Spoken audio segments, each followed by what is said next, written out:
Georgia's prospects of becoming a member of the EU are bleaker than ever. The conflict between a pro-European public and a government that sometimes seems to be leaning towards Russia is threatening to escalate. So what's next? I spoke to Georgia's new foreign minister, Maka Botchorishvili, for the Europe Conversation. Welcome to the program, Minister. It's great to have you on. Hello, thank you for inviting. Thank you for your interest. Now, you have been in office just for a few weeks. What are your first impressions? Well, first days in the office, not easy period for Georgia. We have plenty of challenges that we face, and of course, we have to handle this situation. I had a couple of possibilities to meet my colleagues, and we need quite a work to ensure that Georgia is represented and presented to the entire world from the correct angle. Now, as we speak, roughly 20% of Georgia's territory is still occupied by Russia. Now, at the OSCE Ministerial Council in Malta just a few days ago, you called Russia's war in Ukraine a continuation of its aggressive actions in Georgia. How do you want to get these territories back? Well, that is not an easy issue. Since our independence, we face this conflict with Russia, and 20% of Georgia's territories are still occupied, and we have military presence of Russia there. That makes Georgia extremely vulnerable when it comes to security challenges and facing that. This is not an easy task, but our policy is very clear, that we consider restoration of Georgia's territorial integrity only through peaceful way, and that can be reconciliation policy. That same meeting in Malta was also attended by your Russian counterpart, Sergei Lavrov. Did you speak to him? We don't have diplomatic relations with Russia since 2008, after Russia's invasion of Georgia. And we don't have communication and official channels of communication with Russian counterparts. So this is not the case in this case as well. We don't have communication. Now, one would think that Georgia and Ukraine are on the same side when it comes to Russia. Yet Volodymyr Zelensky, the Ukrainian president, has accused the Georgian Dream Party of pushing Georgia towards dependence on Russia. What's your reaction? Well, we hear that speculations, and I can call these claims only speculations about Georgia. Georgian Dream is in power for 12 years now, and in this period, nobody can find anything that this government has done in favor of Russia.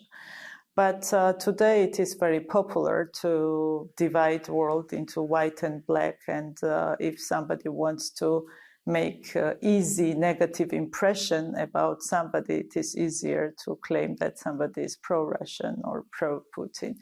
And unfortunately, that is the case, although Georgia has very clear policy when it comes to supporting Ukraine. Let's talk about what happened over the past few weeks in Georgia and the reason why Georgia was in the international headlines. Your government's decision to suspend Georgia's EU membership bid triggered protests in Tbilisi and elsewhere, during which over 300 protesters were arrested and brutally beaten by police. Now, according to Georgia's public defender, 80% of those who were detained reported deliberate punitive violence. Several opposition leaders were also arrested, things that were severely criticized by the EU, European governments, and the United States. What do you tell these governments in response? First of all, that is very wrong interpretation of Georgian government's decision. We have not suspended European integration process. We have not suspended negotiations because negotiations on Georgia's membership into the European Union has not started yet because there is no EU decision on this topic.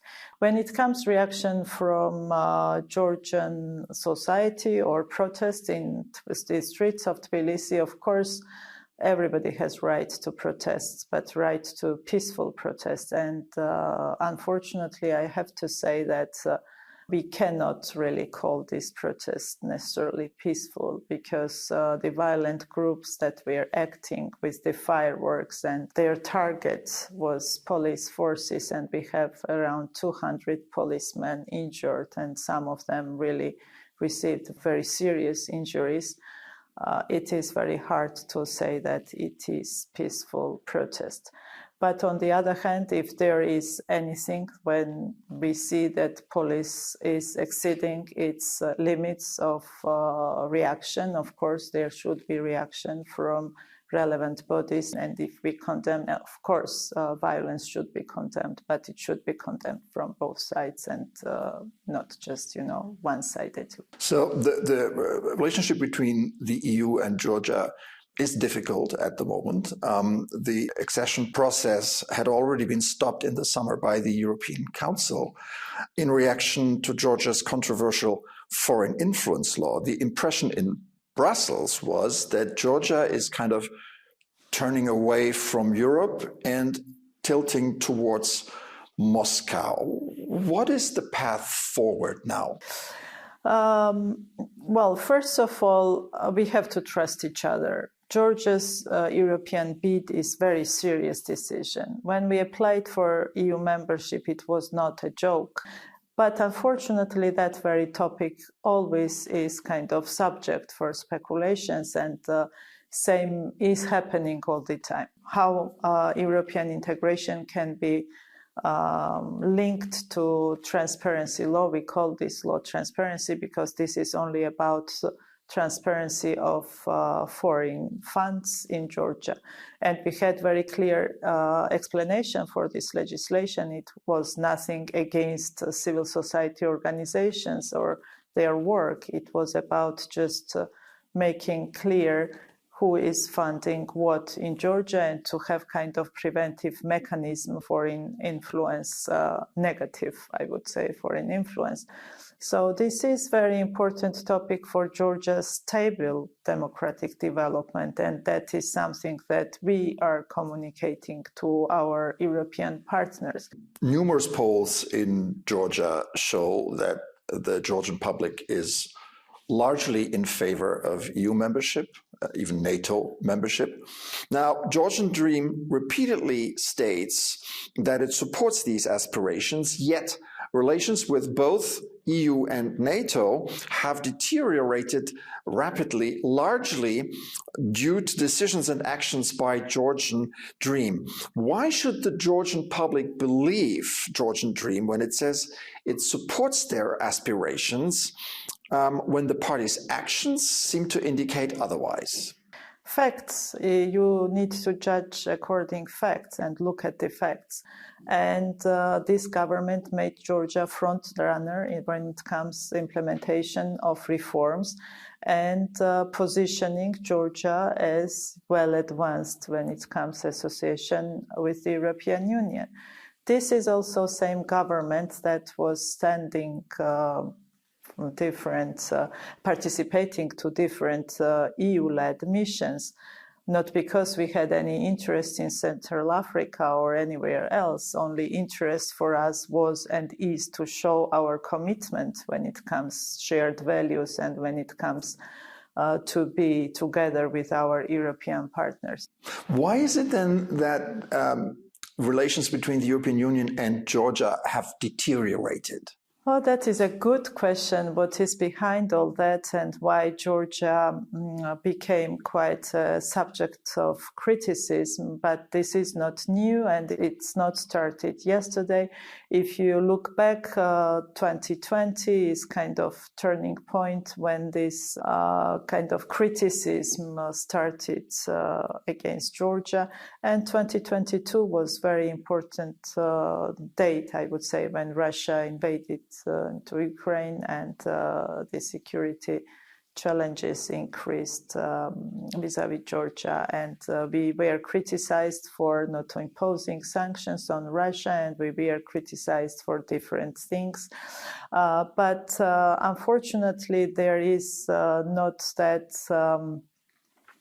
fair look at the Georgia's situation when it comes countering security challenges and ensuring peace and stability in the country, because there is no other that vulnerable country in Europe as Georgia is today. I guess the fundamental question is this: does Georgia really want to be an EU member, and why? Well, it has different reasons, and first is emotional connection with Europe, I would say, and it goes back to history, and it goes back to how Georgians feel and Georgians' identity, and that is very much emotional connection with European Union, and that's why also vast majority of Georgians are supporting European integration.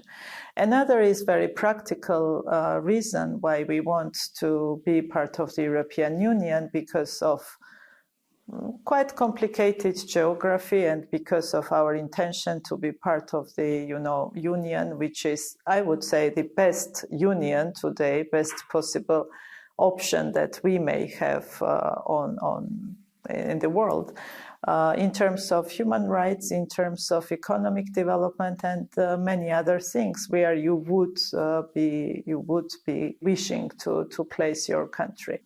And it will require some efforts, because this relationship is not in the best shape today. I will not lie, I will not be naive, but I believe that it is possible and it is doable. All right. Thank you very much, Minister, for a fascinating conversation. Thank you very much for your questions.